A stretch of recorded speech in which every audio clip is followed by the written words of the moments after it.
ஓம் பிரகாஷ் இப்போ டிடிஎஸ் வந்து ரொம்ப பாயிண்டோடு பேசக்கூடியவர், ஒரு கவனமாக பேச வேண்டிய ஒரு நண்பரும் கூட. இப்போது நீங்கள் இப்போ வந்து இந்த தேர்தல் நிறைவுக்கு வந்துவிட்டது, இப்போ கிட்டத்தட்ட முடிவுக்கு வந்துடுச்சு. நாளை தேர்தலுடைய நடைமுறை. உண்மையிலேயே இரண்டு தரப்பினரும் பல விதமாக பேசி கொண்டிருக்கிறதை நான் பார்க்கணும். பந்தயத்தில் வெற்றி பெறுவது யார் என்பது ஜனநாயகம், அதை விட்டு விடுங்கள்.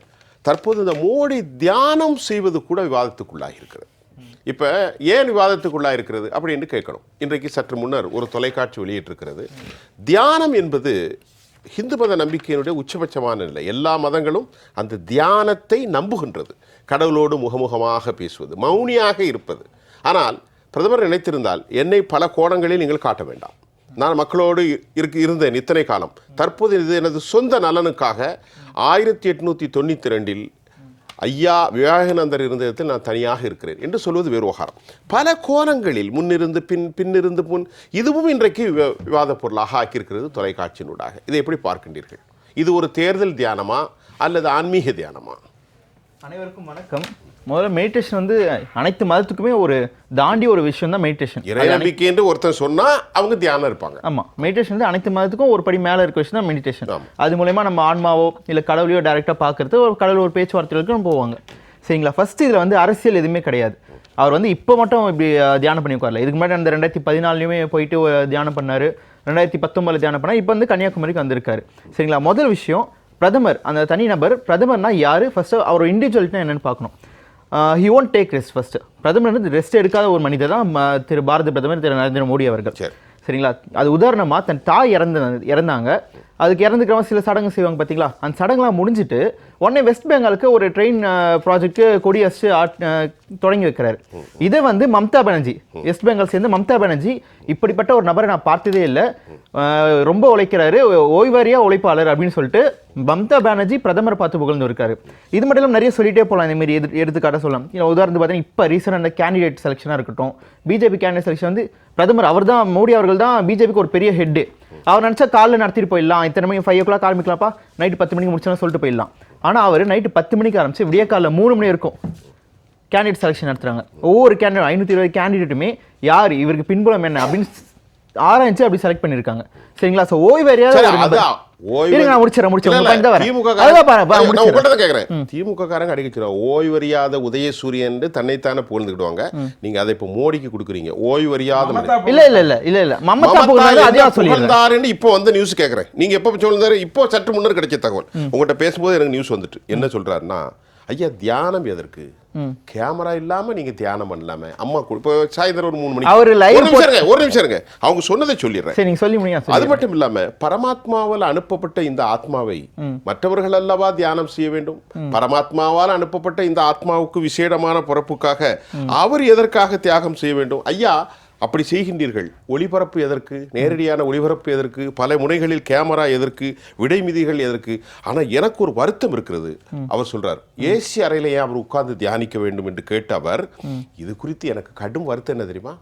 நான் கேட்பதை போன்று எந்த அரசியல் கட்சியும் கேட்கவில்லை, நான் ரொம்ப வருத்தம் அடைகிறேன் என்று நீங்க சொன்ன அதே மமதா இப்ப சொல்றாங்க. சொல்லுங்க இப்போ சொல்லுங்க. ஓய்வறியாத சூரியன் மம்தா அவங்க வந்து இப்போ போய் தியானம் பண்றாரு, சரி விமர்சிக்கிறீங்க. அவர் போய் வீட்டில் உட்காந்துருந்தா அதையும் விமர்சிச்சிருப்பீங்க, பயந்து போய் வீட்டில் உட்காந்துட்டாரு, அதையும் விமர்சிச்சிருப்பீங்க. மோடி என்ன பண்ணாலும் விமர்சனம் பண்ணணும் அப்படின்னு ஒருத்தவங்க விமர்சனம் பண்ணும்போது நம்ம எடுத்து பேச முடியாது. சரிங்களா? இவர் ஒன்றும் வந்து கொடைக்கானல் போய் இந்த 2 நாள் லீவ் இருக்கு, லீவ் மீன்ஸ் ரெஸ்ட் இருக்கு, இப்போ போய் மக்களை சந்திக்க முடியாது, மக்கள்கிட்ட பேசக்கூடாது, இதெல்லாம் இருக்கும். இந்த கண்டிஷன்லாம் இருக்கும்போது நம்ம போயிட்டு கொடைக்கானல் உட்காரலாம், இல்லை வந்து இட்டாலியில் போயிட்டு பப்ல வந்து போட்டோஸ்லாம் லீக் ஆச்சு பார்த்தீங்களா? ஜெர்மனி ஜெர்மனியில் போய் பப்ல போயிட்டு ராகுல் காந்தி போட்டோஸ்லாம் லீக் ஆச்சு பார்த்தீங்களா? அந்த மாதிரிலாம் போயிட்டு மன நிம்மதிக்காக ஒரு ஆத்மார்த்தம் ஒரு மெடிடேஷன் பண்றாரு. இது நம்ம வந்து ஒரு அரசியலாகவோ ஏன்னா 4ஆம் தேதி ரிசல்ட் வருது, 10ஆம் தேதி பதவியேற்பில இருக்கு, 4ஆம் தேதியிலிருந்து 10ஆம் தேதிக்குள்ள அவங்க மினிஸ்ட்ரி செலக்ட் பண்ணணும். இவ்வளவு விஷயம் இருக்கு, தொடர்ந்து உழைக்க போறாரு. அடுத்து 25 வருஷத்துக்கு பிளான் போட்டு உட்கார்ந்திருக்காரு. சும்மா 25 வருஷத்துக்கு பிளான் போட்டு உட்கார்ந்திருக்காரு மோடி ஐயா. அவர் பிளான் போடுறதுங்கிறது அமிர்த் காலுக்காக போட்டு பத்திரிகை பூரா சொல்லிருக்காங்க. மகாலட்சுமி திட்டம்னு தமிழ்நாட்டுல பேர் வைப்பாங்களா? வைக்க மாட்டாங்க. நான் முடிச்சறேன். அதான். அது 25 வருஷத்துக்காக அவர்களோட பிளான் கிடையாது. தேசத்துக்கான ஓகேங்களா? தேசத்துக்கான பிஜேபி என்னென்ன பண்ண போகுது, பாரதிய ஜனதா கட்சி இந்த தேசத்துக்கு, தேசத்தின் ஒற்றுமைக்கு, தேசத்தின் நலத்துக்கும், மக்களின் நலத்துக்கும் என்ன பண்ண போகுதுன்னு ஒரு பிளான் இருக்கு. சரிங்களா? அதை வந்து எக்ஸிக்யூட் பண்றது இந்த 5 வருஷத்துல என்னென்ன பண்ணணும்னு எக்ஸிக்யூட் இருக்கு. சும்மா நம்ம போயிட்டு லீவ் இந்த ரெஸ்ட் கிடைச்சு கொடைக்கானலோ இல்ல இட்டாலியோ ஜெர்மனோ போறது கிடையாது. மோடி அவர்கள் 24 நாள் மக்கள் பணின்னு இது பண்ணியிருக்காரு. அதுவே இந்த 2 நாள் 3 நாள் வந்து நீங்க மக்கள்கிட்ட பேச சொல்லியிருந்தா மக்களுக்காக என்ன பண்ணலாம்னு யோசிச்சிருப்பாரு. தியானத்துக்கு போய் உட்காந்துருக்க மாட்டாரு. சோ இவ்வளவு விஷயம் இருக்கு. அவர் போய் தியானத்துன்றது ஒரு அரசியலோ இது கிடையாது. மன நிம்மதிக்காக, அவருடைய மன நிம்மதிக்காக, அதோட சேர்த்து சொல்லுங்க, தேசத்தினுடைய வளர்ச்சிக்காக ஒரு பிரார்த்தனை செய்கிறார். அது அவருடைய நம்பிக்கை. அதுல யாரும் கேள்வி கேட்க முடியாது. அதே மாதிரி ஒரு மனிதர் தியானம் இருப்பதை, இறைவனை நம்புவதை, இறைவனை சாந்தி அம்மா நம்பல மறுக்கிறாங்கன்னா அவங்கவுங்க இஷ்டம். அதை கேட்கக்கூடாது. இப்ப நான் கேட்ட கேள்வி, அந்த பொருளில் அந்த தியானம் என்பது நீங்கள் மௌனமாக இருக்க வேண்டும். அது ஒரு வார்த்தை வரும் ஆதியாகமத்திலே, கடவுளோடு முகமுகமாக ஜீசஸ் கிரைஸ்ட் பேசினார். அப்படி முகமுகமாக பேசுவதற்கு எதுக்குயா 10 கேமரான்னு எல்லாரும் கேட்கறாங்க. 10 கேமரா கேள்விதான் நானும் கேட்கிறேன். 10 கேமரா கேட்டதெல்லாம் நான் இந்த பக்கம் ஒரு கேமரா காட்டுறீங்க. தமிழ்நாட்டுடைய அந்த சேனல் பேரை நான் சொல்லக்கூடாது, சொல்றதுக்கு எனக்கு ரைட் இல்ல. அந்த சேனல் அந்த ஆங்கிள் 10 ஆங்கிளையும் போட்டிருக்காங்க. இந்த பக்கம் முன்னாடி, இந்த பக்கம் பின்னாடி, அந்த பக்கம் உங்களுக்கு எந்த சேனல்னு தெரியும், நான் பேர் சொல்ல மாட்டேன். அப்படி போட்டப்பட்டு வந்து கொண்டிருக்கிறது. அப்ப அவர்களுக்கு ஒரு நோக்கம் இருக்கிறது. ஆனாலும் அது மக்களின் பார்வையில் வேறு மாதிரி தானே இருக்கும். தனித்து ஒரு தியானம் இருக்க வேண்டியவர் ஏன் இவர் கேமராவை அனுமதி பண்ணணும்? அது நிறைய பேர் கேட்கறாங்க. அது கேள்விதான் நானும் உங்கள்கிட்ட வைக்கிறேன். அது அவருடைய இஷ்டமாக கூட இருக்கலாம். இல்ல அவர் போட்டோ ஷூட் நீங்க சொல்ற மாதிரி தான் போட்டோ ஷூட் கதை நீங்க எடுத்துட்டு வரீங்க. அப்பெல்லாம் ஒண்ணுமே கிடையாது. சரிங்களா? வந்த செய்திகளை தான் செய்தி தான் சொல்றீங்க. செய்தி யார் சொன்னது? முக்காசி செய்திகள்லாம் எதிர்க்கட்சி தரப்புல தமிழ்நாடு மீடியா சொல்றது. சரிங்களா? நேஷனல் மீடியா கேமரா வந்து அவர் வைக்கல. இப்ப நம்ம பிரேம்ல பாருங்க, கேமரா வந்து இருங்க அவர் போறதுக்கு முன்னாடி வச்சிருக்காங்க. அவரே இன்ஸ்டாகிராம் போட்டுருக்காரு. எக்கனாமி என்ன சொல்றாரு? ஃபெஜல் 5ல இருந்த கண்ட்ரியை டாப் 5 எடுத்து வந்திருக்காங்க. அதே மாதிரி ஒரு விஷயம் நான் கொடுத்துருக்க வேண்டாம். G20 வந்து நீங்க சொல்லுங்க சுழற்சி முறையே வரட்டுமே. அப்போ நம்ம கைக்கு இந்தியா கொடுத்தப்ப என்ன கண்டிஷன் பாருங்க. ஏஷியாவை சுத்தி பாருங்க. சரிங்களா? கீழே இந்த ஸ்ரீலங்கால எக்கனாமிக் கிரைசிஸ் இருந்து, பாகிஸ்தான்ல தயிர் விலை, பால் விலைலாம் கிட்டத்தட்ட 200 ரூபாய் 300 ரூபான்னு போயிட்டு இருந்தது. சரிங்களா? சைனால திரும்பி கொரோனாவே வந்தது. இப்படிப்பட்ட நம்மளை சுத்தி, அதாவது ரஷ்யா ஃபைட் போயிட்டு இருந்தது. நம்மளை சுத்தி எல்லா இடத்துலயுமே எக்கனாமிக் கிரைசிஸ் இருந்தது. இந்தியா மட்டும் தான் ஆஃப்டர் கொரோனாவை எக்கனாமி பேலன்ஸா வச்சிருந்தாங்க. அந்த டைம்ல தான் G20 வந்தது. சரிங்களா? அதையும் நாம தான் சிறப்பாக பண்ணி முடிச்சோம். இங்க எக்கனாமிக் டவுன் ஒண்ணுமே கிடையாது. அப்படி எக்கனாமிக் டவுனா இருந்தா இப்ப நான் இவர் சொல்ற மார்ச்லயே வந்து எல்லா முடிவும் தெரிஞ்சிருச்சுன்னு.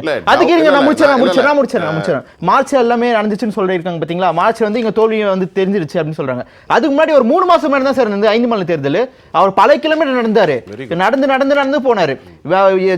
தண்ணியை பத்த எகிரி குச்சி நீச்சல் அடிக்கிறதா இருக்கட்டும், எகிரி குச்சி போய் ஸ்வீட் பாக்ஸ் வாங்கினரட்டா இருக்கட்டும், இதெல்லாமே பண்ணாரு. எல்லா சாகசமும் பண்ணி காமிச்சாரு. ஆனா இருங்க, நான் முடிச்சேன். 5 ஸ்டேட்ல அப்படி பண்ணி ஜெயிக்கணுமே, ஜெயிக்க முடியலையே. அதுதானே 5 ஸ்டேட்ல 3 ஸ்டேட் விட்டார்ல. கண்டிப்பா 3 ஸ்டேட் பிஜேபி தான ஜெயிச்சது. அப்ப எப்படி எங்களுதுதான் சார் அதிகம். அதை செக் பண்ணி பாருங்க. அதெல்லாம் ஜெயிச்சிங்க தோத்துமா? எலெக்ஷன்ல இதெல்லாம் அப்படி கிடையாது. நீங்க நரேட்டிவே பேச மாட்டீங்க. சட்டீஸ்கர்ல டெமோக்ரசி ராஜஸ்தான்ல தோத்தீங்க சார். ரிசல்ட்ஸ் மட்டும் பேசுறது. மத்திய பிரதேசல 21 மாவட்டத்துல நடந்தாரு, 17 மாவட்டத்துல தோத்தாரு.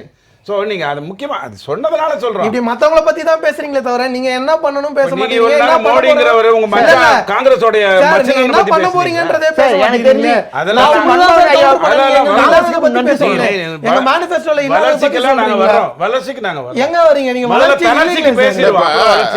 ஓம் பிரகாஷ் சொல்லுங்க, நீங்க சொல்லுங்க. நீங்க பாருங்க, உங்களுடைய நேரம் தானே எல்லாரும் சொன்னலாம் பேசுனாங்க. ஃபர்ஸ்ட் ஆஃப் ஆல் மன்மோகன் சிங் ஐயாவை பேசுறது ஒரு நன்றி. சரிங்களா? இத்தனை நாள் சோனியா காந்தி ஐயா வந்து நீங்க உட்கார்னா மன்மோகன் சிங் தான் போச்சு. நீங்க பேசாதீங்க. இல்ல இல்ல அப்ப எப்படி இல்லாதெல்லாம் பேசாதீங்க. பிஎம் ஆபீஸ்ல இந்த ஃபைல் பிஎம் ஆபீஸ்ல நீங்க நினைக்கிற மாதிரி இல்ல இந்தியால இருக்க எல்லா மாதிரியும் தெரியும். எல்லா யூத்ஸ்க்குமே தெரியும். ராகுல் கிழிச்சாரு. எதை கிழிச்சாரு? பிஎம் ஆபீஸ்ல ராகுல் கிழிச்சாரு. எதை கிழிச்சாரு? பிஎம் ஆபீஸ்ல இருந்து ஃபைல் எப்படி மன்மோகன் சிங் முடிவெடுத்திருக்காரு ஆர்டினன்ஸ் வேணும்னு.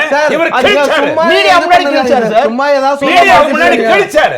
பிஎம் ஆபீஸ்ல இருந்து ஃபைல் எப்படி சார் வெளிய போச்சு? முதல்ல வார்த்தைகளை வந்து பேப்பர் சொல்லுங்க. கிழிச்சாருன்னா ஆமா சார், பேப்பர் கிழிச்சாரு.